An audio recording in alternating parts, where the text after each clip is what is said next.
আজ আপনারা শুনবেন তুলা রাশি স্বাতী নক্ষত্রের কর্মজীবন কেমন হয়। তুলা রাশি স্বাতী নক্ষত্রের জাতক জাতিকাদের কর্মজীবন মূলত স্বাধীনতা, কূটনীতি এবং ব্যবসায়িক বুদ্ধিমত্তার দ্বারাই পরিচালিত হয়ে থাকে। এই রাশির অধিপতি শুক্র এবং স্বাতী নক্ষত্রের অধিপতি রাহু। রাহু এবং শুক্রের যৌথ প্রভাবে আপনাদের মধ্যে চরম উচ্চাকাঙ্ক্ষা, আধুনিক চিন্তাভাবনা এবং চমৎকার যোগাযোগ দক্ষতার এক অনন্য সংমিশ্রণ অবশ্যই দেখা যাবে। স্বাতী নক্ষত্রের জাতক জাতিকারা তাদের মৌলিক কর্মমুখী বৈশিষ্ট্যের জন্য অনন্য। আপনাদের মধ্যে রয়েছে স্বাধীন চেতা মানসিকতা। অন্যের অধীনে বা কড়া নিয়মে চাকরি করার চাইতে আপনারা স্বাধীন ব্যবসা, ফ্রিল্যান্সিং বা কনসালটেন্সিতে বেশি সফল হন।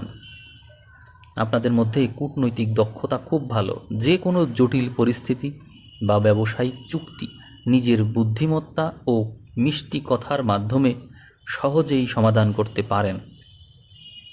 আপনাদের ভাগ্যোন্নতির বয়স 25 বছর বয়স পর্যন্ত বেশ স্ট্রাগলের হওয়ার কারণে 30 থেকে 35 বছরকে ধরা হয়ে থাকে জীবনের সবচেয়ে বড় ইতিবাচক পরিবর্তন বা ভাগ্যের চূড়ান্ত উত্থানের সময়।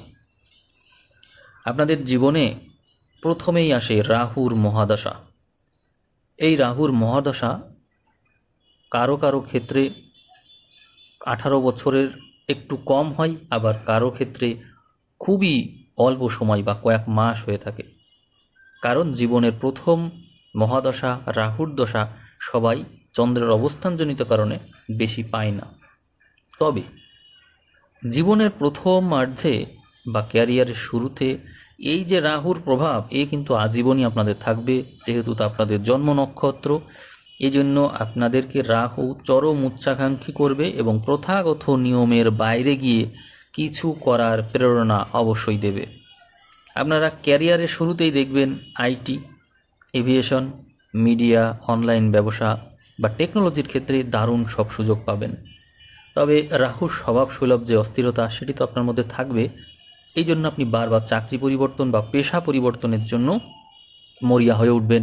আপনার মধ্যে এক জায়গায় বেশি দিন চাকরি করতেও ভালো লাগবে না। আপনি একসাথে একাধিক পেশায় উদ্যুক্ত থাকবেন। আপনার আয়ের উৎস অবশ্যই একাধিক হবে। আপনি বৃহস্পতির মহাদশা অবশ্যই 16 বছর পাবেন, কারণ রাহুর পরেই আসে এই বৃহস্পতির মহাদশা। এই তুলা রাশির জন্য বৃহস্পতি সাধারণত তৃতীয় ও ষষ্ঠপতি হিসেবে ফল দিয়ে থাকে। ফলে এই সময় আপনার মন চঞ্চলতা কাটিয়ে পরিপক্ক ও আধ্যাত্মিকতার দিকে ঝুঁকে পড়ে। এটি আপনার কর্মজীবনে জ্ঞান অর্জন, শিক্ষা, উচ্চশিক্ষা এবং গবেষণার জন্য চমৎকার সময় দিয়ে থাকে। শিক্ষকতা, আইনি পেশা, আইনজীবী বা বিচারক হিসেবে কাজ করা, ফ্রিল্যান্সিং বা ফিনান্সিয়াল কনসালট্যান্ট বা কোনো বড় সংস্থায় উপদেষ্টা হিসেবেও আপনি যথেষ্ট সুনাম অর্জন করতে পারবেন। তবে মনে রাখবেন, ষষ্ঠপতির দশা হওয়ার কারণে সহকর্মী বা প্রতিযোগীদের সাথে মাঝে মাঝে আপনার দ্বন্দ্ব হবে। আপনি এই বৃহস্পতির দশা পার করতে না করতেই পেয়ে যাবেন শনির মহাদশা। তুলা রাশির জাতক জাতিকাদের জন্য শনি হলো পরম যোগকারক গ্রহ, রাজযোগকারী গ্রহ, চতুর্থ পঞ্চম ভাবের অধিপতি। স্বাতী নক্ষত্রের জাতক জাতিকাদের জন্য নিয়ে আসে এক স্বর্ণালী সময়। শনি আপনাদের জীবনে নিয়ে আসবে স্থায়িত্ব, কঠোর পরিশ্রমের পূর্ণ ফল এবং সামাজিক প্রতিষ্ঠা।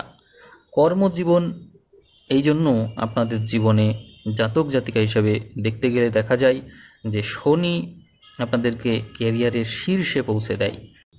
অর্থাৎ আপনার জীবনের 30তম জন্মদিন থেকেই শুরু হলো যেন আপনার জীবনের গোল্ডেন টাইম।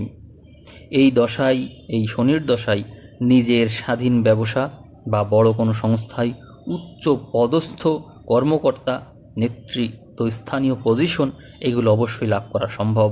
আবাসন ব্যবস্থা, কনস্ট্রাকশন, রাজনীতি বা কোনো বড় সংগঠনের প্রধান হিসেবে আপনারা আত্মপ্রকাশ করতে সমর্থ হন।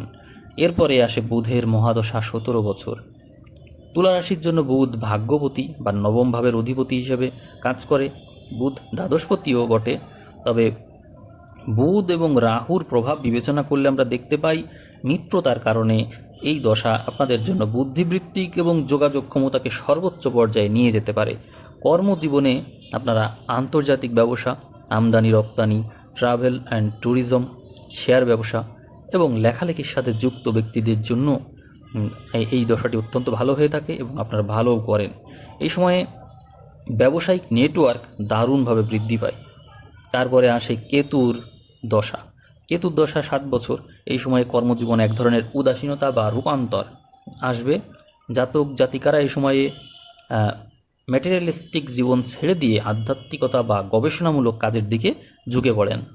আর শুক্রের মহাদশায় তুলা রাশির জাতক জাতিকারা এই কিছু কিছু কর্ম আছে, যেমন বিনোদন, শিল্পকলা, ফ্যাশন ডিজাইন, মিডিয়া, লাক্সারি পণ্যের ব্যবসা, এই সমস্ত ক্ষেত্রে অভূতপূর্ব সাফল্য এবং বিপুল ধন সম্পদ অর্জন করে থাকেন আপনারা।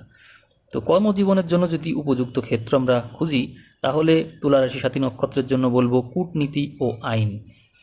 আপনারা কূটনৈতিক দূত, সমাজসেবক, আইনজীবী বা সালিশকারী এই সমস্ত ক্ষেত্রে ভালো করে থাকেন। আর ব্যবসা বিপণন, যেমন স্বাধীন ব্যবসা আছে, স্টক ব্রোকার, সেলস এবং আন্তর্জাতিক মার্জার বা ডিল মেকার, এই সমস্ত ক্ষেত্রে ভালো করে থাকেন। তারপরে দেখা যায় যোগাযোগ আর পরিবহন ক্ষেত্রে এভিয়েশন বা pilot, cabin crew, travel industry, media বা সাংবাদিকতার ক্ষেত্রে আপনারা যথেষ্ট ভালো করতে পারেন। শিল্প ও প্রযুক্তি খাতেও আপনাদের উন্নয়ন রয়েছে, যেমন হচ্ছে সঙ্গীত, ফ্যাশন ডিজাইন, সফটওয়্যার ডেভেলপমেন্ট বা অনলাইন ফ্রিল্যান্সিং, এই সমস্ত ক্ষেত্রে আপনারা ভালো করেন। তো সব কর্মেই আপনাদের উন্নতি আছে, তবে যে কর্মগুলো বললাম এগুলোই বিশেষভাবে উন্নতি আছে। তো সেক্ষেত্রে সতর্কতা আর নেতিবাচকতার দিক বিবেচনা করলে বলা যায় যে আপনাদের মধ্যে বায়ুতত্ত্বের নক্ষত্রের প্রভাব থাকার কারণে সিদ্ধান্তহীনতা দেখা যায়, অর্থাৎ অনেক সময় দেখা যাবে আপনারা সঠিক সময় সঠিক সিদ্ধান্তই নিতে পারছেন না, বা অতিরিক্ত চিন্তা করা আপনাদের স্বভাব, অতিরিক্ত চিন্তার কারণে সিদ্ধান্তহীনতায় ভুগতে থাকেন এবং তার কারণে মানসিক দুশ্চিন্তা বৃদ্ধি পেতেই থাকে, রোগের দিকে নিয়ে যায়। এছাড়াও আরেকটা বিশেষ বৈশিষ্ট্য আপনাদের মধ্যে আছে, সেটি হলো অলসতা এবং খরচের প্রবণতা। অর্থাৎ স্বভাবের কারণে আপনারা আয়ের চেয়ে বেশি ব্যয় করে ফেলেন এবং ঋণের জালে জড়িয়ে পড়েন। এই ঝুঁকিটা কিন্তু সবসময় থাকে, তাই কর্মক্ষেত্রে অবশ্যই অলসতা পরিহার করতে হবে এবং সঞ্চয়ের প্রবণতা রাখতে হবে, আর অর্থের সঠিক ব্যবস্থাপনা জানতে হবে।